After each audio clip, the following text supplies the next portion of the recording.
South Carolina is home to nearly 25,000 farms. That's almost 5 million acres of farmland. It's no wonder that agribusiness is the #1 industry here, and that's what brings us to Kiawah. We are here at the Goatery, finally, the world famous Goatery, and we're here with the Goatery's owner, Missy Farkough. Thank you so much for having us. Thank you. It's great to be here, just breathe in the fresh air. It's just a wonderful place to come and decompress, but you don't do a whole lot of that.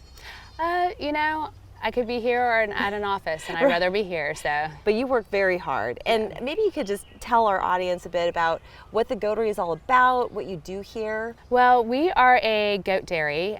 We have about 100+ goats here on site.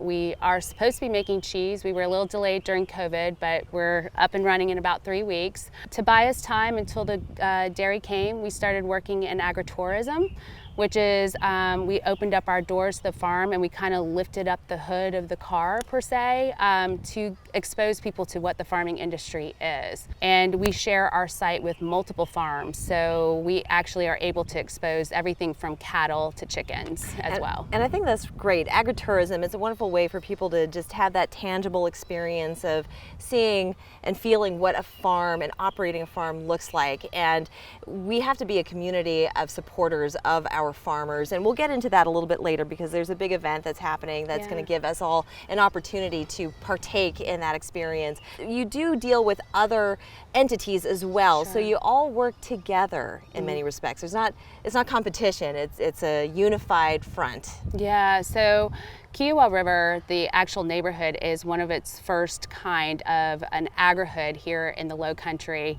and I would say probably one of the few in South Carolina in this part of the region. It's a neighborhood dedicated to agriculture. What we do is we're going to produce here on site as part of the experience of living in the neighborhood. It's about wellness. So we have everything from Jeremy Story to Story Farms, from Side-Eye Limehouse from Rosebank. We have the Freeman family farms, we have Edisto Honey, and we also have a loofah company as well that makes products here on site. And we all worked in tandem and we reuse each other's products, like my waste becomes their gain. So it's really a great outfit. So you are a goat dairy, and that means you will be producing cheese very soon. You had a big piece of equipment coming down from New York, which we cannot wait to see. So will you do us the honor and take us out to see what that looks like? I would love to take you into the dairy.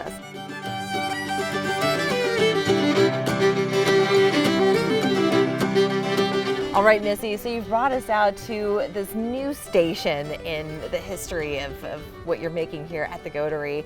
So tell us what's behind us and what you plan on doing with it. So this is our future home to our creamery. We're still a work in progress, but we're about a day or two out for being in completion. What you're looking at is our milking and our creamery side of our operation, and we decided to do it in 55-foot containers just to be more environmentally friendly. And I love that we're also the first to actually step foot here. So we feel very fortunate, very lucky indeed.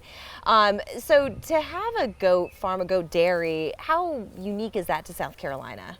We have several other goat farms that are here. We have Jeremiah and a few upstate, Split Creek and stuff, but it's still new to the region. Goat herding and raising is still kind of a new thing in the U.S. So I would say pretty unique at this point. But let's talk about like the nutrition too, because what a lot of people don't realize is that goat's milk is quite special. Yeah, it's more digestible. It's easier on people, on all species, it's easier.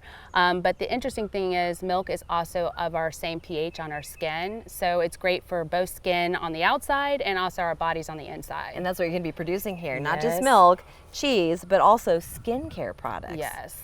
Fantastic. And when do you foresee things getting off the ground, and literally off the ground and operational?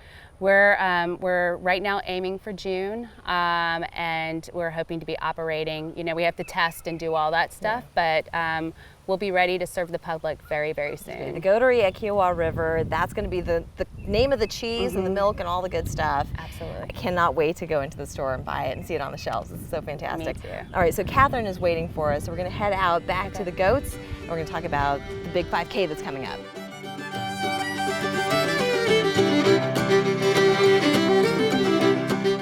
thank you so much for showing us that cheese machine. It's pretty incredible. But we're back to what we were talking about, and that's supporting our farms. And we're here with Catherine Hollister, owner of Blue Sky Endurance. And you're going to be putting on this 5K that all of us can sign up and take part in. So why was it important for you to do this? Well, Missy and I are runner friends, triathlete friends, and it was something we had talked about doing. And if I was going to do another 5K in the Low Country, I wanted to do something that's never been done before and something unique and different that would also showcase this beautiful property here at Kiawah River, as well as support the Low Country Farm Conservation. That's the proceeds are going towards that to help with the Goatery and all the farms surrounding. Have you ever stepped on a farm before you ever met Missy? Yes, actually. Yeah, tell us. Well, in Indiana, my grandparents owned a farm, so it's near and dear to your heart. And it is. I think it's really important, especially with the suburban crawl going on, and it's really important to preserve these areas of the Low Country that are just beautiful and priceless. They completely are. Very priceless indeed. Well, finally, the details. 5K is happening when? Yes, May 14th is Saturday. At 9 a.m. is the race start.